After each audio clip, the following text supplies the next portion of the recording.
Hello, everyone. My name is always Asmal. Welcome to another episode of Tooways to Skin a Cat, a show where we talk career experiences, entrepreneurship, and investments. The main aim is to show that there's more than one way to be successful other than just climbing the corporate ladder. Podcast by tomorrow morning.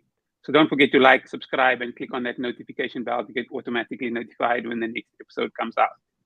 If you are joining us live, drop a 1 in the comments so that we know we're not talking to ourselves, and drop a 2 in the comments if you're catching the recording. My guest for this week is Robert Betts, Community Manager for Global Audit at Makosi with over 10 years in recruiting. He was also a judge in the recent 2021 SAICA Top 35 Under 35, which we'll also get into. Robert, thanks so much for joining me today. Hi, Tooways, and hi, everyone that's joining the session. Real pleasure to be here, and thanks for inviting me, Tooways. I appreciate it. I do apologize. I've got like a gale storm, like hectic winds outside. There's a huge cold front coming through. So if my signal does drop, it's probably because of that. I'm sure everybody's used to the load shedding, so we'll just go with it. No worries. So true. Funny enough, the suburb that I live in actually doesn't get load shedding all the time, so I miss it sometimes. I'm in the garden route. So you know people who know people. That's a nice thing. We live next to a hospital, so I think we're quite lucky like that. Oh, yes, okay, no, that makes a lot of sense. But let's get back to the beginning. Jump straight into questions. Tell us your story. Where do you come from? And even outside of work, Robert Betts, give us a backstory. Perfect. Okay, so a long time ago, I was told by my parents, Rob, you need to study something that's going to help you do anything. If you want to be a hairdresser or sell biltong, you need to be successful. So the obvious answer there was I went and studied accounting. I was a very big sportsman back in the day. People see me now, they wouldn't think so, but I went on a sports bursary to, it was UPE back in the day. And studied, played sport, ended up working at PKF. And then I had this dream of actually going over to London. I didn't quite get through my CTA, so studying CTA and doing articles just was a bit rough back then. Still rough now, but for me back then it was just like crazy. Converted over to SAIMA, ended up moving up to Joburg. And then one day, someone just said, I think it was 2012. Someone said, why don't you become a recruiter? I was like, no ways. Like, I'm going down this accounting route. I'm going to be a qualified ACMA.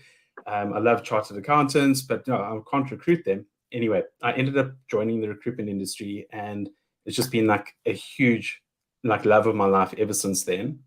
And for the last 10 years, I've been specializing in giving career counseling to CAs. And I have moved, through companies. I've moved countries. I've come back to South Africa. But I've ended up at Makosi. And, it's just been a really fantastic journey. And, that's me. I'm, probably, someone that's one of the biggest advocates of chartered accountants, even though I'm not one myself. I've got a connection base of, I think, 20 to 21,000 CAs or aspiring CAs on LinkedIn. And I take it, I'm quite proud in terms of trying to disseminate the noise in the market, because I believe that there's not enough information for chartered accountants coming out of articles in terms of how to best approach their career growth. So that's me in a nutshell. I'm a huge advocate in terms of career growth for young CAs and those that haven't quite got there yet, that aspire to actually qualify. So that's me in a nutshell. And I'm a Kruger Park fanatic. I grew up there as a little kid. So that's a little have you know. And outside of work? Outside of work at the moment, gosh, I'm married to really awesome woman. She's a school teacher. But we live in the garden route, and we spend a lot of times, going on hikes. We live by the beach. Something really interesting happened. We go shark spotting. So it's a thing down here. We go down to the beach, have a cup of coffee, and we actually saw killer whales hunting great white sharks, like literally 300 meters away from here. And they actually killed a great white shark literally in front of everyone. So, that's my life. I don't have any shops near me. If I want to go buy clothes, I have to drive about half an hour. So I'm kind of living the lovely, flexible life. But I miss Cape Town and Stellenbosch and Johannesburg, I must say. I'm glad you shark spotting from the beach and not from the water. It's a safe option. But anyway, You touched on it earlier. You said you started your SAICA articles and then you switched to SAIMA. What was the reasoning behind that?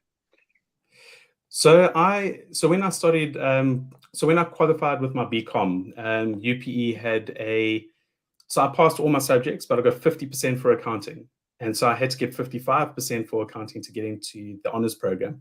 So I studied my degree again, all 4 subjects. And I also studied like a postgrad in SAIMA. So I did the strategic level of SAIMA. And I passed that quite easily, but I got 50% again for accounting. So I didn't get into honors. So I did CTA whilst doing audit. Then in the London UK market, the SAIMA and the ACA, the UK version of the chartered accountancy there, they were very much aligned on the same level. So me being able to get an ancestral visa, me going over with a qualified SAIMA qualification would be a good career move. But I just timed it badly because of the financial crisis. And yeah, I must say I've been kicking myself, ever since then in terms of not having qualified as a CASA. And I try and help as many youngsters not to make the same mistake that I made. Good advice there. And I mean, you mentioned you've traveled. I know I've seen on your LinkedIn profile the Cayman Islands, so maybe you can mention some other places as well. But tell us about your experience on the Cayman Islands and elsewhere. Yeah, so when I first moved to the Caymans, it was to basically start a new recruitment and accounting office. Cayman Islands, fantastic, beautiful place. It's very flat, no mountains or anything like that. So living in the Cape, you start missing, you do start missing a lot of the vegetation and everything. But funny enough, I also had a work permit to work in Bermuda. A lot of chartered accountants from South Africa obviously go to Bermuda and Cayman. But they're very different islands, and we can definitely cover that in another call. But I came back to South Africa to get married, and into lockdown, and we weren't able to get back to Cayman. Cayman Islands basically closed. And Darren, our CEO at Makosi, when he heard that I was moving to Cayman, he was like, "Rob, why didn't you let me know? I would have moved you over to New York." And so there was always this 2-year plan in terms of I'm going to be joining Makosi after I've had my 2 years on the island. And it just happened a bit quicker because of COVID-related issues. And so that's how I ended up joining with Makosi, is just everything aligned correctly. And it's been a really great decision having actually come back to South Africa and being part of this community that we've grown. Sounds amazing. If anybody's got any questions for Robert, please add them to the comment section now. We'll answer all the questions towards the end. Robert, I'm going to ask you about Makosi specific later, but just in general, what are the best opportunities for South African accountants internationally currently? Is it a specific country? Is it a specific region? Your knowledge will definitely help you. Great, yeah. So anyone can reach out, after the session as well if there are any other questions. So I look at the market a bit differently to your general, say, recruitment, recruiters, and I also try to break that noise away from, all the noise that does happen in the market.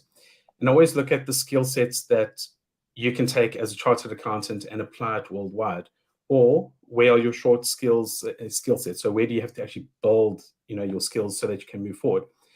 And because of a number of issues that have happened in the last, say, 4 or 5 years, even prior to me joining Makosi, there was this growing requirement, this growing need of having US GAAP or PCAOB, which is the listed companies in the US type of experience. And what you're going to find is that a lot of the firms internationally are looking for that exposure. So I don't think there's a best opportunity. I think there's the best opportunity for your growth aspirations. And you have to try to fit that, those aspirations into how you apply your, say, next career move or how you move forward. So I don't think there's a right answer there.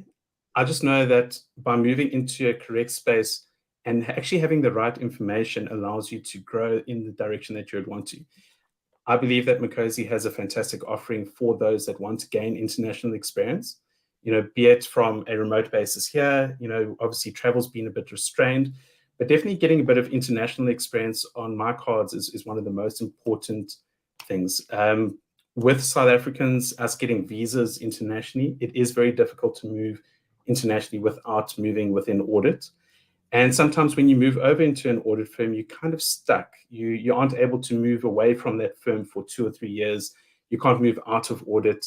So you are going to find that this whole work from home and the Makosi model as it is now is highly preferential because you can compound your growth. If you can go get a good skill set doing a US GAAP client in the USA for 4 months, and then a UK client for 3 months, and then ending up on Australian clients, and then back to the USA clients, you are able to, yes, it's 1 year, but maybe you've gained 2 years worth of experience. You've also gained skill sets that might be required elsewhere around the world. So it is like, it's going to be an ongoing discussion, but I don't think there's a correct best opportunity as per se. I like that. So identify your growth and your career trajectory. And you touched on it a little bit, but for those who've been living under a rock and don't know about this opportunity at Makosi, what is the opportunity for South African accountants currently through Makosi? Perfect. Okay. So Makosi is actually quite old. I think it's about 17 years old now. The company was actually started by Darren, our CEO. He was a South African chartered accountant. He ended up going overseas to do a secondment, and he realized, he was like, gosh, there's like this really awesome opportunity to actually bring South Africans over to the USA and to actually, give them this experience and also helping audit firms grow. Our South African chartered accountants are exceptionally strong. So what Makosi does is that Makosi enables a chartered accountant or an aspiring chartered accountant. Obviously, if guys haven't qualified yet, they've got their ITC, they're in their 3rd years, they're busy waiting for their sign-offs. They are able to work for Makosi on international clients as audit manager or audit seniors or audit managers, depending on their level of audit that they've got.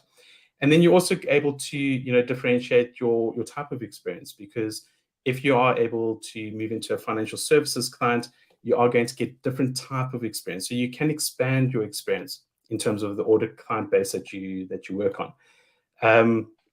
To give you just like in layman's terms, we set up an audit team to go work with a client. You might be on separate clients, you might be on same clients. You would be given all the facilities of having an office in a box. You would then also have a nice management team that actually works for you. So you've actually got a nice management structure to help you be successful. You would then work for 2 or 3 months, maybe 4 months on a particular audit engagement with an audit firm. And then you move on to the next engagement thereafter. So it's quite nice. There are opportunities outside of external audit. We've also got a really large TAS team that's growing quite nicely. I've got a community manager who's joined us now, Kevin Johnson, on that side. So sorry, wait. TAS is that transaction and advisory. Yes. Yeah. Okay.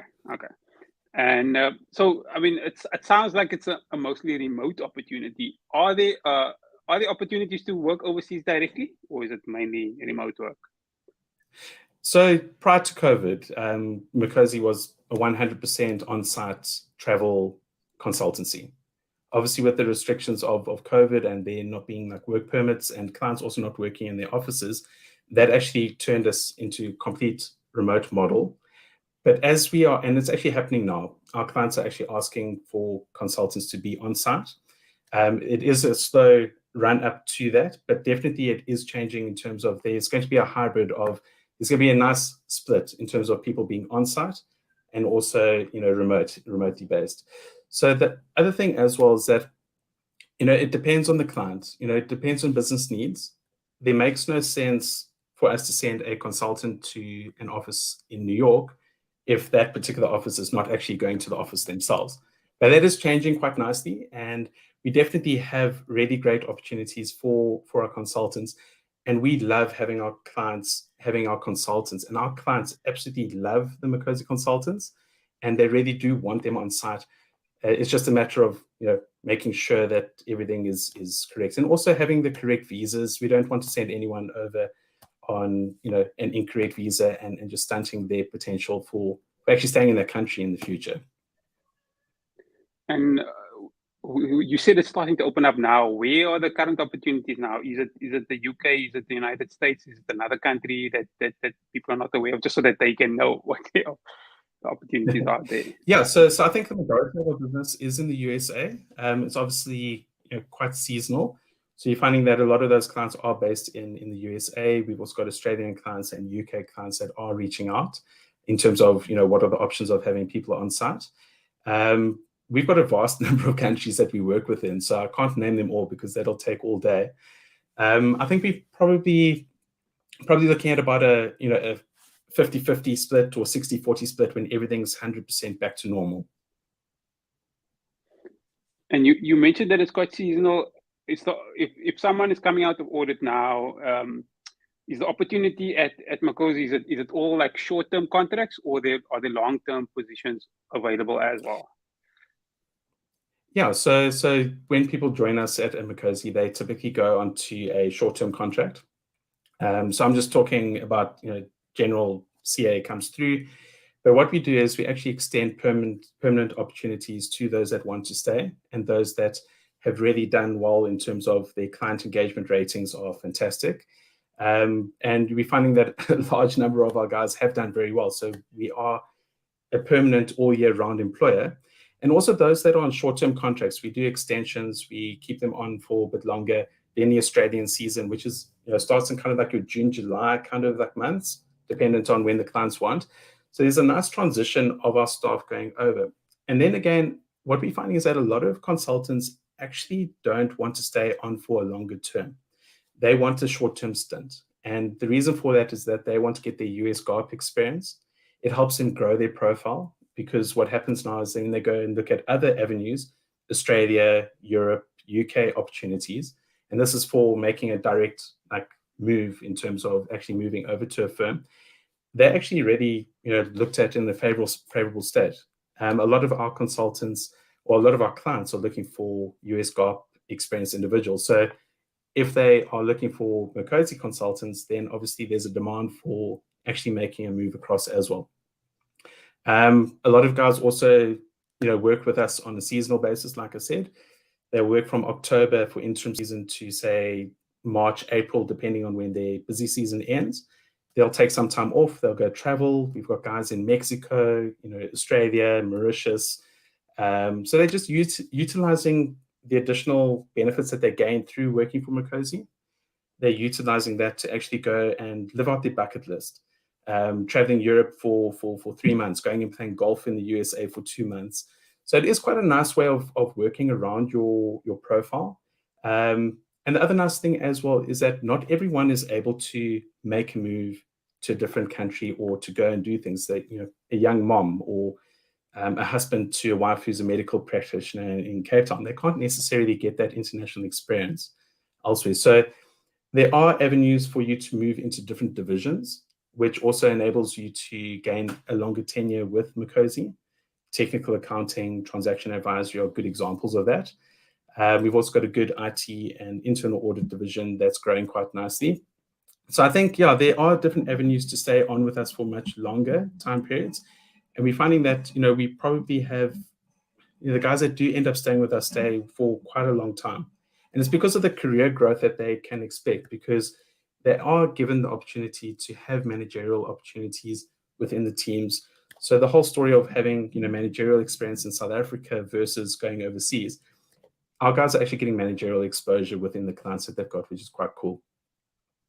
Oh, that sounds amazing. I really needed you when I came out of articles during the financial crisis, but at least the people are getting you now, so that's good. And maybe let's switch a little bit to SAICA Top 35 Under 35. Last year you were a judge. Tell us a little bit about the experience and whether you would advise current CAs younger than 35 to apply. Yeah, so for the last 2 years, this will be the 3rd year this year, that I've been the judge at the Top 35 Under 35, and it's been a fantastic experience. I'd previously been a contributor at SAICA conferences from I think as early on as 2018. And what I find is that, when you come out of articles, you probably, the average age is like 27, 28, and there's a good 5 years, 7 years to get to that 35-year-old gap. A lot of guys, kind of that slow down in terms of their growth aspirations. And the top 35 under 35 is a real fantastic showcase of great skills. A lot of phenomenal, stories there. A lot of stories actually come out of that in terms of where people have come from to becoming like a real top CA. And it's not to say that everyone and only those people, at the top 35 are great CAs. It's just a real great showcase in terms of how a CA can do really, really well, not only in their business, but also within the community. There's a huge CSI portion of that competition. And it's just a fantastic networking event. So if I had to say to anyone, you're 32 years old now, you're a young financial director at a particular company or audit manager or partner, whatever it might be, it's a fantastic opportunity to get hold of it. I think we've been sponsoring the top 35 as Makosi for quite a while, because we believe in the career growth aspect. So we expect a number of our consultants to be part of the competition, not because we've asked them to be, it's just because our alumni who have actually left Makosi have done very well. And we follow our alumni quite nicely in terms of we huge advocates for, we're super supportive, we stay in contact with them. And I just think that, if anyone had to, differentiate themselves in terms of how do you move forward in your career, it's definitely from a networking perspective. And that top 35 under 35 competition, it's not just the year that you're competing with. When you end up getting involved in charitable initiatives or you're at other events, everyone that's been part of that event or been not an award winner, but just a participant, they all get together and, 200, 300 real top CAs, in one room. It's amazing. And there are some real great initiatives. And a lot of initiatives and companies have been born out of that competition, which not many people actually realize, which is really great. Oh, that's amazing. Now I want to ask a question I like to ask all my guests is, what is one piece of advice you would give your younger self? My younger self, gosh, I've qualified as a chartered accountant firstly. So my grandfather was the training partner of KPMG in Johannesburg, way back. And then my uncle's a chartered accountant and he was a partner at one of the firms in Cape Town. So definitely and then my cousins are all chartered accountants. So I'm like the black sheep in the relative family, as they would say. So qualify as your CA. Don't give up. I would say, enjoy life. I've enjoyed life. So I'll just do what you've done, Rob. Stay fit. Don't get unfit, because it's very hard to get back into shape. So I think that's possibly the key advice that I would give. The one thing I must say is that give back. I've obviously been very busy. I've been very involved with chartered accountants for 10 years on the recruitment side of it, and I can give a lot of good advice there, and I can help in terms of why you should join, say, Makosi, and what are the growth aspects in terms of joining Makosi. But the one thing I've realized is that I never gave back enough in terms of giving a hand up instead of just a hand out. Every now and again I would go do a charity walk or something like that to raise funds for an initiative. But I never really got involved until Makosi actually started opening up my mind. So I would definitely say get involved with your community. At the moment, we're actually building a schooling system for 10,000 kids in impoverished areas in Africa. So I don't know if you've seen the posts on LinkedIn about 10,000 books for 10,000 kids. Yep. So we've got this amazing initiative where we're going to be enabling 10,000 kids that wouldn't necessarily have the opportunity to get a good education. We're going to help them get education from grade 1 all the way through to matric, so that they can actually enable themselves to grow, not only themselves, but also their communities. So that's quite exciting. And ways I challenge you and your followers to get involved in the 10,000 Books initiative. I think we're close to 10,000 books, and I just believe that we need 1 or 2 more books, and then we'll get there. And also, so giving back is something that I would definitely, I've learned a lot from our CEOs and, everything at Makosi. So Paul, he's our experience officer. Darren, they've really opened up my eyes, and it's such a good feeling. You just feel like you've achieved something when you are giving back to the community. And the chartered accountants that I've seen at the top 35, under 35 are also so positive. They're energetic. They're not just working to make a buck. They're actually working for another purpose. And, if we make the world a better place with everything we do at home and at work, and we are, applying our trades to actually overcome certain barriers, not only for our own barriers, but also our community's barriers, you're just going to make a world a better place. So be positive, give back, and just make the world a huge, huge, huge success. You never know. Maybe we'll be interviewing some of those 10,000 kids from this initiative as a top 35, under 35 chartered accountant person, in 20 years' time. We don't know. But we're helping enable the ability for those kids to actually get there one day, which is really cool. Top 10,000 books, challenge accepted. Let's switch over to some questions from the audience. We've got a question from Tapelo, who says, is it true that Makosi is not recruiting anyone from the public sector? Tapelo, so that's a great question. And I think it's, the question goes in two ways. And I'm a huge advocate of the AGSA in terms of the training that you get and so forth. What we do is we have to align our staff in terms of the teams that we send out to our clients to be a good match to our clients, not only for our client success, but also for our consultants to be successful. We always want to make sure that you are growing in the correct way in terms of your career. And I do have a lot of, and I implore anyone that's from the AGSA, from the public sector that wants to discuss this, they can connect with me, because I'm being honest, probably chat to about 10 to 15 AGSA CAs on a weekly basis.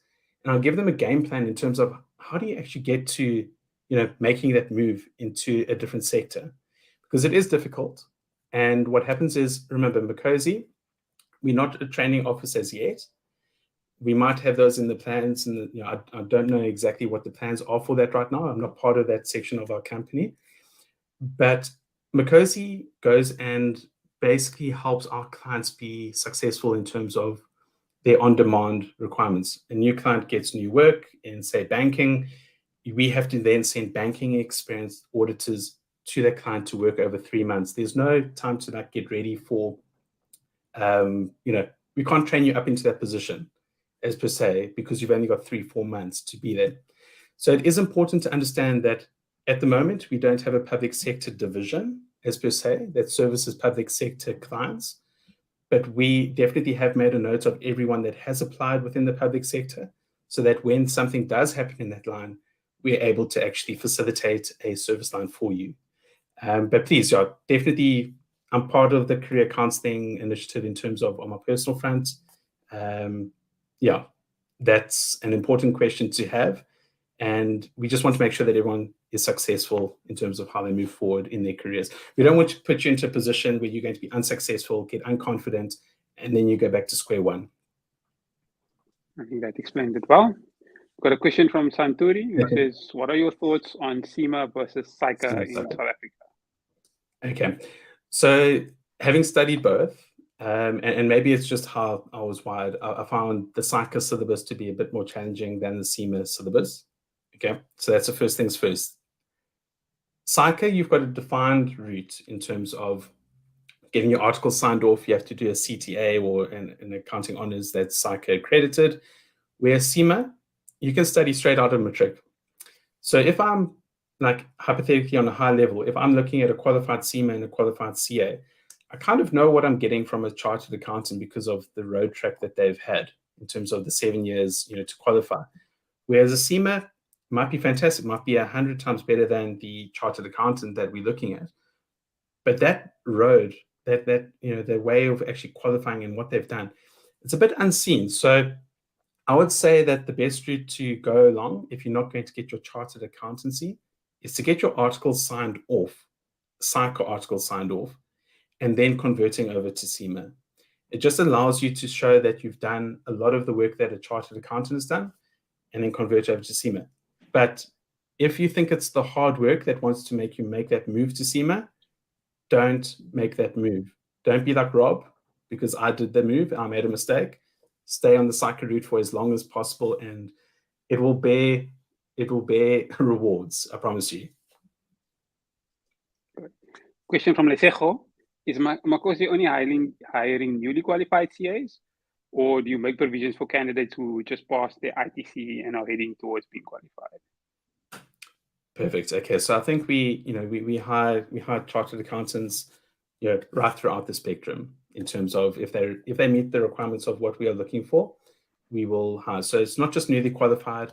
We've got chartered accountants that might have gone into financial management for 1 or 2 years, and now they want to come back into audit because they want the international experience.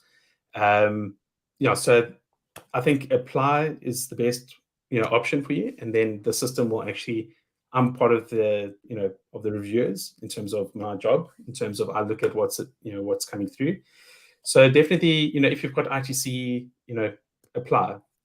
We just want to make sure that your skill sets are aligned to you being successful with our client base.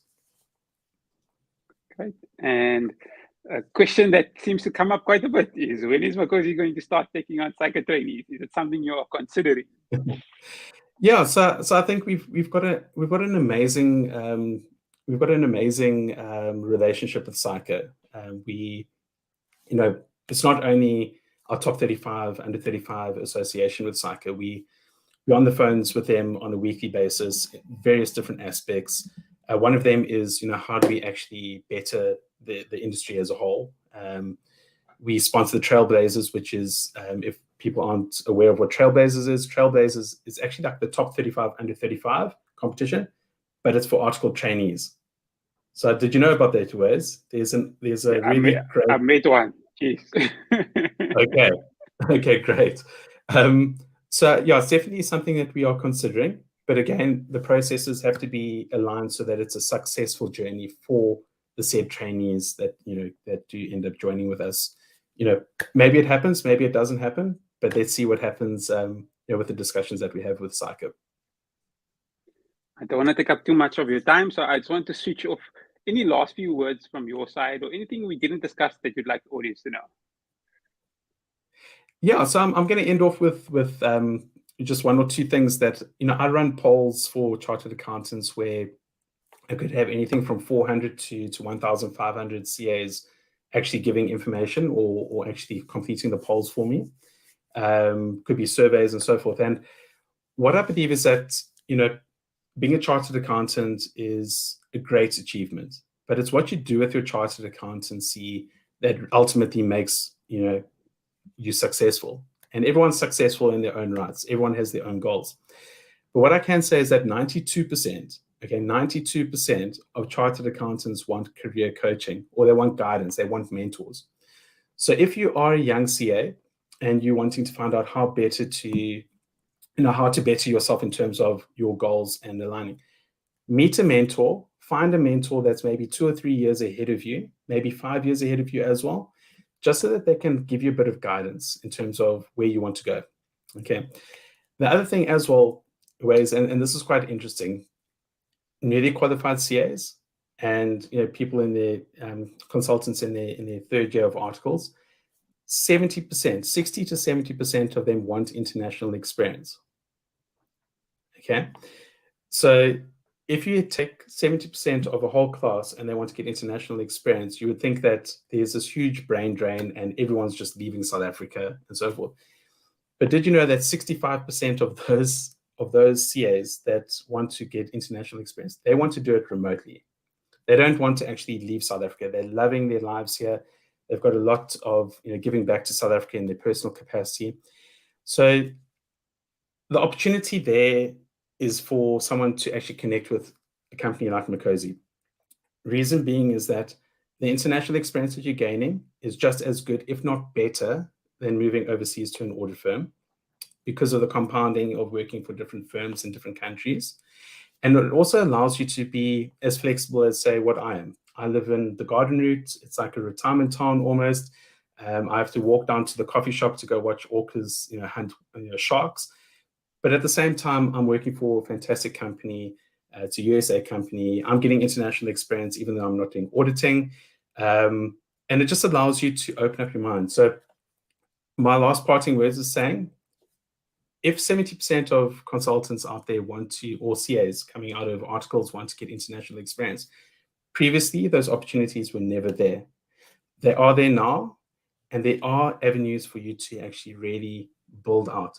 Now, the nice thing is that the structures have been built in the last 2 years. There have been a lot of learnings that we've probably built out, probably one of the best systems I've actually seen in terms of CRMs and actually optimizing audit. And the option of actually working where you want in South Africa, remotely, be it back in home close to your parents or wherever it might be, that possibility is there for you to take.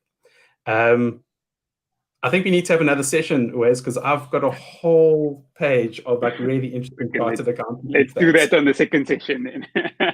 Yeah, so please set up another session and we can run through some interesting things. I've got a lot of career value advice, and if anyone does want to get hold of me directly, on LinkedIn or anything like that, they can definitely do that.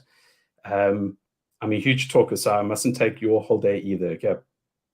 No, understood. So if you want the second session, let us know in the comments.